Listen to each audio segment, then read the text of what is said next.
Welcome back to another episode of the Hardcore Casual with your boy, Base the Kid. As always, please like and subscribe, share with a friend, a colleague, a relative, an associate, an enemy, any and all in between. It's appreciated. There hasn't been very many episodes of late. To be honest, there's not been a huge amount of stuff I want to talk about, but the content on the channel this week hasn't been plentiful, although it has been top draw. But with that being said, there's a couple things that have taken place this week that I do want to quickly address, and I can let everyone be on their way, watch the football, go out, whatever they're doing. So without further ado, let's get into it. Okay, so it was either yesterday or Thursday, but it was announced Keyshawn Davis has now been suspended for 90 days for a drugs violation, and his fight with Nahir Albright has been changed to a no contest. However, luckily for Keyshawn, and I guess for everyone else within the game, like, it was actually for weed, which is what has been technically termed, I think they said, yeah, it was a cannabis. Apparently to Bob Arum, he says that he smoked a joint maybe a month before his fight to go to sleep. That was Bob Arum's assertion. Now, I don't know if that's the case. I don't know what he was doing recreationally. I can imagine maybe he does like to have a little tote every now and again. I mean, a lot of people do, especially from urban environments. Weed for a lot of people is a it's almost something to help them de-stress, to help them clear their mind and focus. So I guess it's similar to maybe what CBD oil might do for other people. I don't really know too much because, to be fair, I don't smoke, never have. Most are done bud brownies in Amsterdam, and yeah, let's just say that after the experience that took place on that particular night, that is also something I'm not really keen to do again. But look, I feel that something like cannabis, even cocaine to a certain extent, and those type of recreational drugs where they have no real significant merit to you in terms of training or performance, I don't really see why they should be on the banned list as such, except for maybe the fact that they are technically illegal. That's probably the only thing I could say. I mean, cocaine definitely. I know that, weed and cannabis in the majority of places, especially in America now, is starting to become legalized. So maybe that is something that should be reviewed. But with that being said, look, Keyshawn Davis, he's not new. He's what is he now? He's had at least 12 fights. He's been a pro for 2 years. He knows what is and what isn't on the banned list. And if he thought, oh, well, I could smoke this a month from now and it'll be out of my system, well, then more fool him. If he knows it's on the list, he shouldn't be doing it. Yes, it's not a performance enhancer like that, except for cocaine. They'll say that you can't take cocaine, like, I guess, on the day of a fight, because it might give you a heightened sense of alertness or or some form of additional concentration or energy as opposed to what your opponent has. But outside of that, again, there's no real benefits to your training regimen by being on it. Look, it's one of those situations where I feel sorry for him. The fact that he had a fight scheduled for the 9th of December, which has now been cancelled because obviously he's banned for 90 days. I think his ban actually ends on the 12th of January, which is my birthday, interestingly enough. It may not be the 12th, but I'm sure I read that somewhere, that someone's ban is up on the 12th of January. So in this situation, it's just a case of, look, live and you learn. As it's not a PED, like, I'm not gonna chastise or slate man or whatever, but it was a dumb move. Like, you gotta learn from that. You gotta be smarter than that. Maybe it shouldn't be on the list, but if you know it's on the list, like, don't do stupid shit in it. That's pretty much how I see it. So yeah, he misses out on a payday before Christmas. Those are always nice. I definitely know about that scenario, but that's a story for another time. And yeah, like I said, hopefully he can learn from this one, come back better, stronger. It also obviously messes up his record a little bit now because he doesn't have the same level of record that he did previously, but the experience of the fight's still there, so ultimately that's probably more important than what it's actually showing on his box rec. Yeah, moving on. So in the whole lead up to Devin Haney versus Regis Prograis, there's been obviously a lot of talk regarding the situation with him and Shakur Stevenson, and I get it. It's a fight that obviously you kind of wanna still talk about it in the background, build up to when they do eventually get in the ring, probably 2-3 years from now, because I've always said that fight would never happen at 135, and if it did, Devin gets beat quite comfortably, because he keeps saying, oh, you know what, I can go back down to 135 like to make the biggest fights happen. That there's no chance. Once he goes to 140 and he hasn't made that weight for God knows how long, there's absolutely no way he's going to be able to get himself back down there, no matter what he does. And quite frankly, he shouldn't even be talking like, yeah, I could still possibly go down there for the biggest fights. Like there's no reason for that. Like, you've been at that weight from the age of 16, 17 up to now you're 24, 8 years, when your body's still growing naturally. Like, really and truly, he should have been at 140 back in 2019, and then by now he probably should even be closer to 147, a full-fledged 147 pounder, because that's where his body's just naturally growing to. And I've always said, and everyone's seen me on this channel say numerous times, I still feel like if he had actually gone up to light welterweight at that time, just after he had the shoulder surgery especially, I think his KO percentage would be better than it is now. I'm not saying he was like this massive puncher, but I've always said, look, he's knocked people out. He knocked out tough people in Mexico. He knocked out, prior opponents. He knocked out even some eliminator style opponents at 135 at the age of, what age was it? He was like sort of 19, 20 at the time. But then you go up to, as you start growing, your body wants to grow, you keep shrinking it down, depleting it, there's a knock-on effect, and that knock-on effect to me is the power. I don't know how he'll get that back. I don't know if he'll ever be as effective, maybe at 140 or 147, but maybe he will. We'll find out. I doubt he'll knock out Regis, but maybe the next person might be where the body properly fills in. Anyway, the reason I wanted to bring that one up is because obviously when they talk about, a lot of people say, oh yeah, well, he ultimately, he ducked Shakur and went up to fight Regis. Now, quite frankly, to say that, I disagree, because the aim for ducking someone is to avoid a hard fight for an easier fight, or for a fight of less risk. Well, okay, maybe you could say from a technical point of view, Regis Prograis is less risk than Shakur Stevenson, but Regis Prograis is definitely more dangerous than Shakur Stevenson. So there was no right or wrong answer in that. That's the first thing. Secondly, Shakur Stevenson offered nothing at the time, whereas Regis offers a chance to be a two-weight world champion. So at that particular point, you say, well, why am I just going to give you, I guess a mandatory defense and defend all of my belts when I can go and win someone else's? Like, that's just natural logic. It would make that. But also, when people say, oh, yeah, well, because I think Devin hasn't helped himself by saying, that he offered Regis like 25%, which is more than what he's ever earned. Now, personally, I think that part is a lie. I think that's a blatant lie. Some people have said $8 million. Some people have said like 3, 4, 5 million, whatever.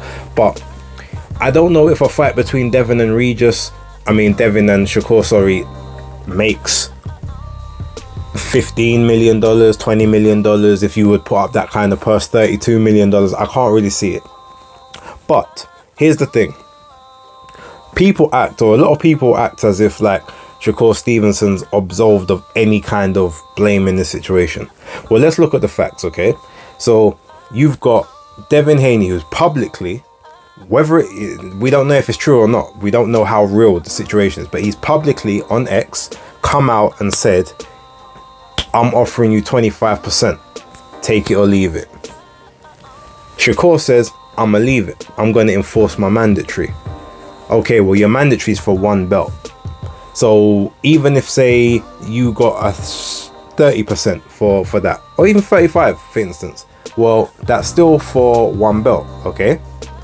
So now, okay, Devin says, well, they've given me a choice. I can either fight you and defend this belt, or I'm allowed to go up and face someone for another belt.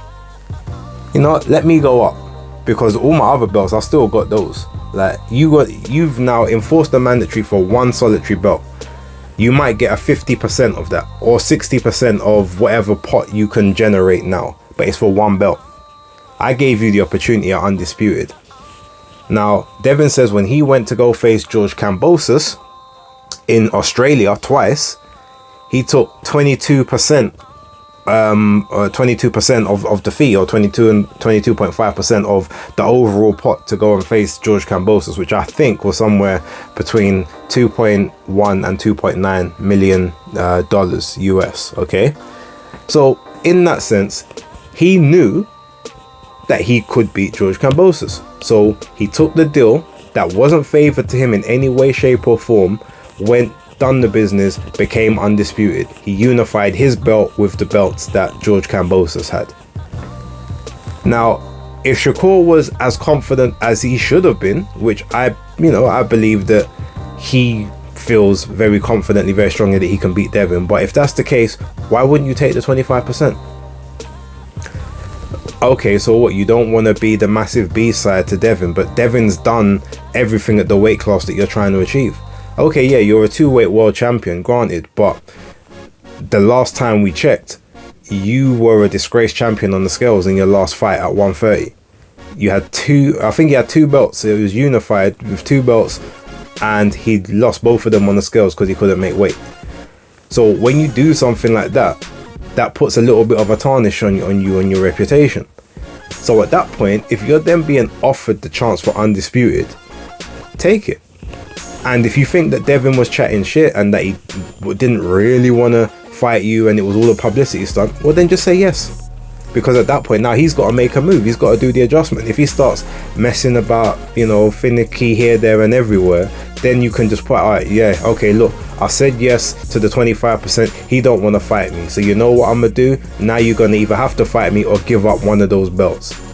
If you do it that way, no one can't have any criticism for you. But ultimately, you allowed Devin to be able to create a narrative that you was just trying to play him out of a position for one belt by not accepting the 25%. And ultimately, when you've got nothing to bring to the table, you have to acquiesce at certain points. My opinion is he should have taken that deal, even if it was a terrible deal, right? Because he beats Devin at 135. I say he does it quite comfortably. He becomes undisputed. Guess what? Now everyone's got to see you. Now you get to call every single shot, and whatever money you didn't make in that fight, you get to make in the next one and the next one, plus more. So when Devin says, well, look, he just tried to play me out of position, to a degree, whether you like Devin or not, he's being honest, because you went from having an opportunity to fight for 4 belts, 5 with the Ring magazine, to fighting for a vacant title on a Thursday night. Let's look at that one as well. Like, you're not even being given a prime time slot to fight on. Like, you're being pushed to damn near midweek for your vacant title shot. And say you're getting 60% of a pot now, or whatever.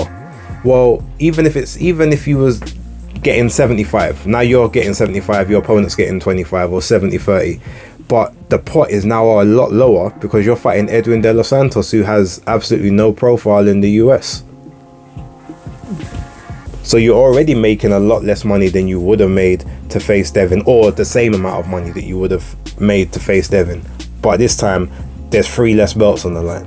So I maintain that if I was Shakur, personally, I would have called Devin's bluff Because if he thought Devin was chatting shit, he should have just called his bluff then and there, and then Devin's got nothing else to, he's got nowhere to move, and at that point you then expose him, and then yeah, you might still be fighting for a vacant title, but now he doesn't get to run away with a narrative because there's no outs, but you gave him an out. That's how I see that one. I don't necessarily take sides in the actual debate, because as I said, I think Shakur beats Devin quite comfortably, like right now.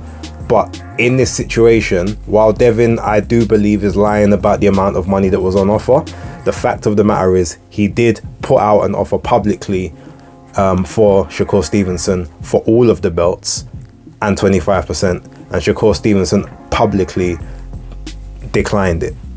So yeah, that's my thoughts on that one. Probably a bit longer than I wanted to go, but I just wanted full context to be had. Let's move on. Last but not least, so Chris Eubank Jr., via way of his management, shout out to Napa. Anyone who knows about that situation there. But yeah, they wrote to the WBO basically telling the WBO, look, please do not try to call us for any final eliminators or for any mandatory title shots for this period of time. We are currently in talks for a alternative fight, which I'm saying is at an advanced stage, and we don't want to hold up the division. But I think what a lot of people kind of seem to miss in that comment is they say we are happy to revisit this in springtime of 2024. Okay, so everyone's like, oh, he's turning down, like he's openly telling the governing body, yeah, I don't want to be putting any eliminators, blah blah blah. But everyone and their dog knows that he's in talks to finalize a deal right now with Conor Benn. So for them to call his name only delays a process, not even for announcing that fight, but ultimately to stopping someone else from being able to get a crack at that title. Now, look, should the Conor Benn fight take priority over a legitimate world championship? No, it shouldn't. But they're already in negotiations, and I guess because they saw that money slip away once already, they ain't about to have it happen again when the fight is bigger now than it was back then. So the money on offer has got to be a lot more now than it was previously. I think that's without a shadow of a doubt. If he comes through that, he can revisit the Yanni Beck fight or any other potential. And besides, what it also does, smart, if we're looking at it from a strategic standpoint, Yanni Beck, as he is now a unified champion, so his name kind of gets out there a bit more. Before he was just talking on Twitter, no one really took him too seriously, but now he's got 2 belts. Okay, he didn't fight the greatest of opponents for either of them, but he's got 2 belts now. So you let 2 other people come together, go through a mandatory or be instilled as the mandatory to fight him for his 2 belts. He gets another victory if he's on that level, another nice solid building block. Then he can openly call out Chris Eubank Jr. next year, March or April time. By that time, the Conor Benn fights happened. If Chris has won that fight, as a lot of people will suspect he will, then at that point the Yanni Beck fight becomes much bigger. So then there's more money in the pot for both guys. Whether you then bring Yanni Beck over here and it's like, oh, Chris's chance at redemption on the world stage, and then you make a lot more money over here, possibly even in a stadium, possibly. Or you go over there but you get a nice little site fee. You can maybe on Top Rank or DAZN or do some kind of promotional thing whereby you can make additional money.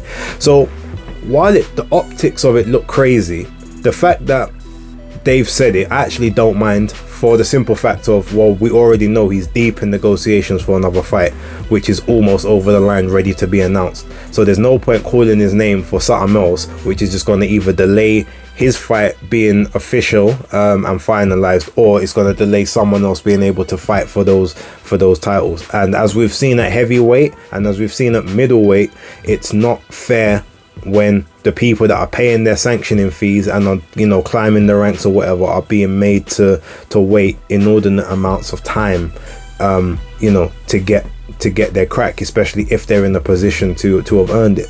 So look, in that sense, like I said, the optics of it, when you just look at it from one point of view, is a bit mad. But when you look at the entire context, where it does say we will happily revisit this in spring of 2024, or words to that effect, that basically means we've got a fight right now. So don't mess up anything for other people. Don't slap the division right now. But come this time, we can discuss it, because we'll be free. We would have had our fight, and we can move forward. So yeah, overall, like, I'm not mad at the move personally, and ultimately, if he loses to Conor, then that world title shot probably isn't in the cards for him anyway, because he doesn't think he's worthy of taking a title shot at that point. And if he had taken that world title shot, win or lose, you might, well, if he lost, the Conor fight then goes back in the toilet, because yes, the fight will be there, but the money on offer will half. And realistically, if he then becomes a unified world champ, then he'd probably get mandatories put on him anyway, have to drop those belts, and maybe the Conor Ben fight at that point, maybe all of a sudden now you're a champion, you don't necessarily need that, because you've already got your legacy cemented. You might tell Conor, well, no, you got to go win some belts now before you come chase me. So it might have delayed that process. That's how I kind of see it. Let me know what you guys think below, and we'll see. Let's just chop it up. Oh, actually, look, I said the last one would be last segment. I normally only do 3, but I just want to touch on the Tyson Fury beef with TalkSport at the moment, whereby they are banned from all Fury events. Now, the weird thing about this is you've got Frank Warren saying, well, no, TalkSport aren't banned from his events, they just weren't given the rights to this one. They didn't win the rights or whatever. But you've got Tyson and his manager saying, well, no, they're banned, especially Simon Jordan, especially Adam Catterall. And then obviously you've got Simon Jordan, who's like, well, I didn't want to go to the Ngannou thing anyway. Cool, that's fine, you didn't. But you definitely will want to go to Fury versus Usyk if it happens. And they're saying, no, you're banned. The one thing I find funny in this whole situation, look, Tyson Fury can be very petulant and whatever, and I get that. And he might sometimes not be a man of his word. Most times, I personally think. But it's no more than TalkSport deserve, especially when they have agenda-driven narratives, which people can see on a consistent basis. Simon Jordan in particular is agenda-driven. As much as he says he has no agendas, but you can just listen to the way he will talk about one person versus another to know that the agenda is real. I think everyone has biases, and so to say that you don't let a bias overall influence your decision making or how you speak on something is nonsense. We all do it.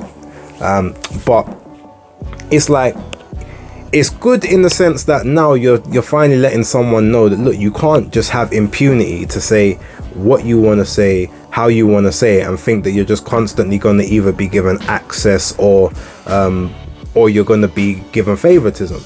Now, I know that since having to do several media type things, both for myself, which some things, benefit me in for Undefeated podcast, there's some takes that I've had whereby I maybe won't stress them as strongly. I still stress them, and I don't feel like I filter myself, but I do think, all right, well, this one ain't just about me anymore. Like, if it's just me and my channel, then I'll say what I want when I want to say it, and I don't really care what happens. But because my name is associated with another channel, certain times I feel that, okay, maybe I can't say things the way I want to say them, because it might not just affect me, it might affect them as well.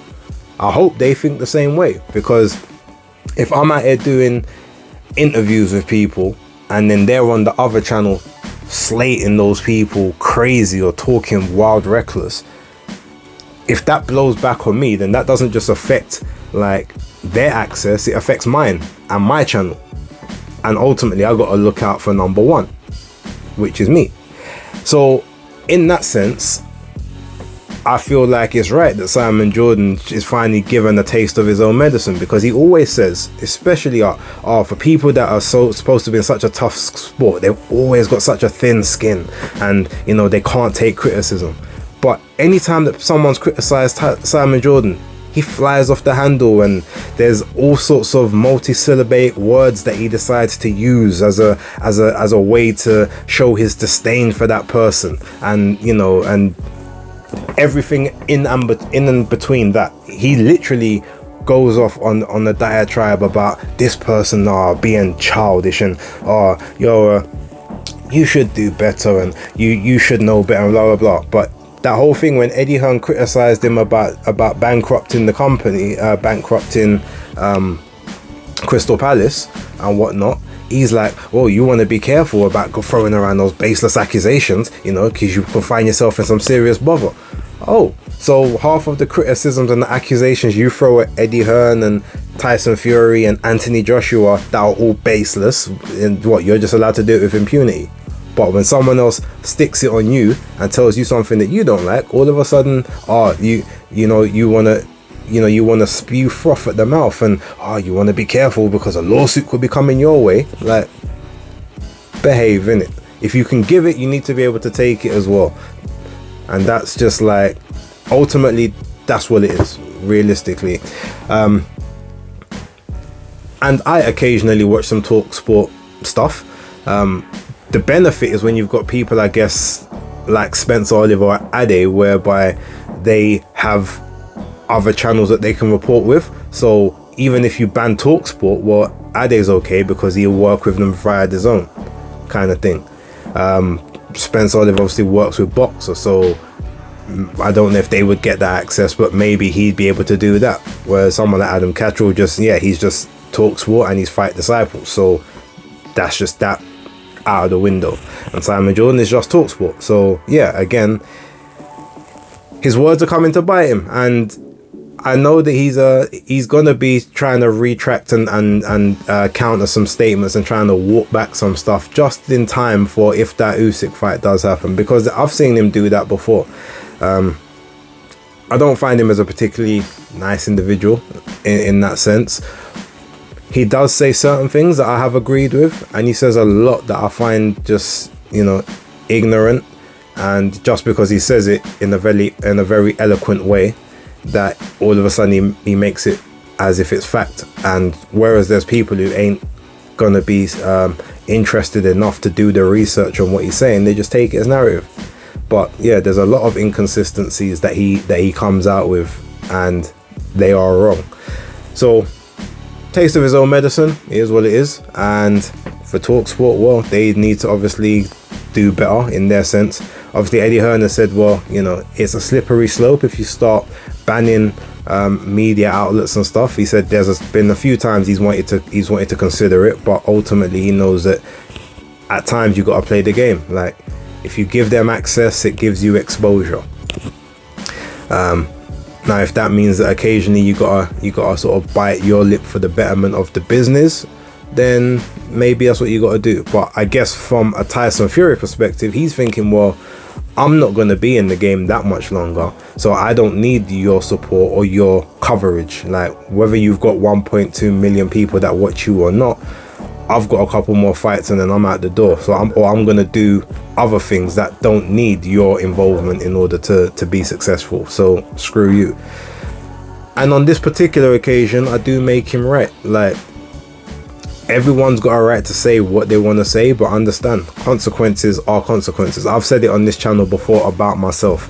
Whatever I say on here, I hold myself accountable for it, because ultimately I can walk out on street and someone I don't know can approach me about something I've said. I have to factor that in every single time I say something.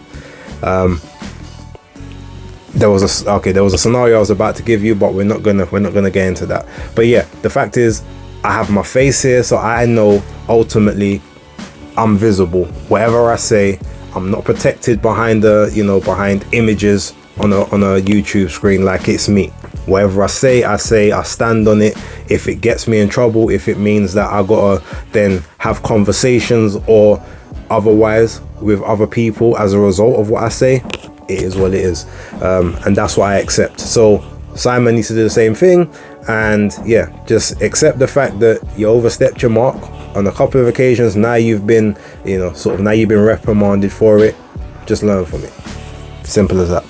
Right, anyway, let me leave it there. It's probably another long video for the channel, but thank you very much for watching. Whatever you're doing for the rest of the day, please do it safely. Enjoy yourselves. Have a good one, and I will catch everyone on the weekend wrap tomorrow. But for right now, it's Hardcore Casual out.